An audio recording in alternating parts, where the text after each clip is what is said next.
We are counting down to the opening bell on Wall Street. Rick Santelli, Rick Spila of J.P. Morgan Futures join us right now from the CME Group in Chicago. And let's see, Rick Spila, let's start things off with you. What have you been watching as we've seen the Fed with these massive moves into the commercial paper market yesterday? It was not used as heavily, the Fed's backing of the commercial paper market, as some may have expected yesterday. But is that good news or bad news? Well, I think overall the Fed backing the commercial paper market ends up being good news. Becky, one of the things we've been paying attention to here is the LIBOR-OIS spread, basically the spread between LIBOR and the Fed funds. And that's been contracting, which is actually good news. It's been coming kind of in small bits and starts, but it's moving in the right direction, and that's been quite helpful. I think going forward today we'll be watching the equity markets, and probably this strength is going to continue because of talk about portfolio rebalancing that needs to take place before the end of the month. And you look at the S&Ps, which are roughly down 25% from where they were trading at the end of last month to the conclusion of this month. And on a dollar value portfolio, there will need to be adjustments made, and there will probably be some significant buying of equities. Santelli, when you take a look at the Fed, the FOMC meeting today, does it matter what they do if they cut 50 basis points, if they cut 25? What's the market going to be looking for? Well, I think it matters only insofar as that, we have to have our eyes wide open here. I think they're going to cut rates because they have no restraint in any other liquidity area. Your question's a good one about all these programs. The Journal, much bank aid not going to loans. They're using the money to buy other banks. Wolfman's looking at some neat articles today, front section. Few companies come to the short-term facility for commercial paper. There's a great editorial letter to the editor talking about the SEC and the CFTC. I'll tell you what, viewers, that really merits reading, and how many times have I talked about it? The CFTC is perfect. The SEC is as far from perfect as you can get. Who do you think's going to be the big enchilada if they get those two married together? Joe, what do you think? Were we sold a real bill of goods? There isn't demand for loans. We continue to pump all this money in. The more I look at this and try to distance myself from it, it certainly looks like this is all for Harry and the Hamptons. What do you think? Oh, you know what?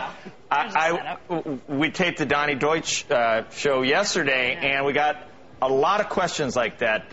I'm not sure what I think at this point, Rick. I mean, should I care that banks need to consolidate? Oh, by the way, AIG and what's left of Bear Stearns, boy, they're certainly burning through that money, and the asset program's on the back burner. They don't have enough staff. Rick, what we talked about earlier about the bubble, and if you just let it pop and all the pieces of the balloon just fly everywhere and then you can never reinflate it, do you really think that the entire financial system could have survived if we hadn't done some of these things? Are you ready to take the rap for the No, it wouldn't have survived. But the real debate is, would we have been better off that way? Because what type of survival is going on now? We've broken the back of the economy. And what's really weird about that, Joe, is look at every chart. Look at LIBOR. Look at all these spreads our guests talking about. When did it really deteriorate?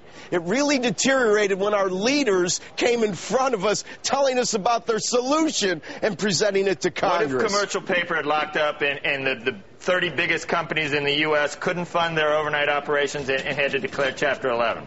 Right, but you know what? A lot of that I'm not buying. I also want to point out, viewers, if you want to see some objectivity, the Minneapolis Fed had 3 authors that wrote a paper about a week ago that dispenses a lot of the effects that Mr. Paulson and Mr. Bernanke tried to tell us were the transmission mechanism of the financial to the non-financial, that Main Street group. But isn't it good, Rick? It's a lot harder to go back. It's easier to go back and second guess than to try and figure this out as it's happening.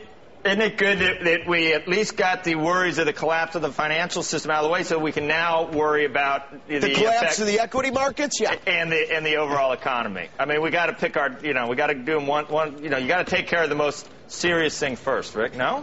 Right, no, I won't disagree with that. I'll tell you the other thing that's changing. A lot of people down here are really going to start thinking about buying into the financial sector. At this point, when you let everything sink in, pretty much I think that's going to ultimately be a one-way street. All right. A lot going on today, Rick. A lot of I can argue any side of anything, I guess, but let's... No, I think on this case, look, it's one thing to look back and say, is it too big? Sure, you can question that. No, we're not looking back, though, Becky. We're looking at the programs are getting up and running, and there doesn't seem to be any interest.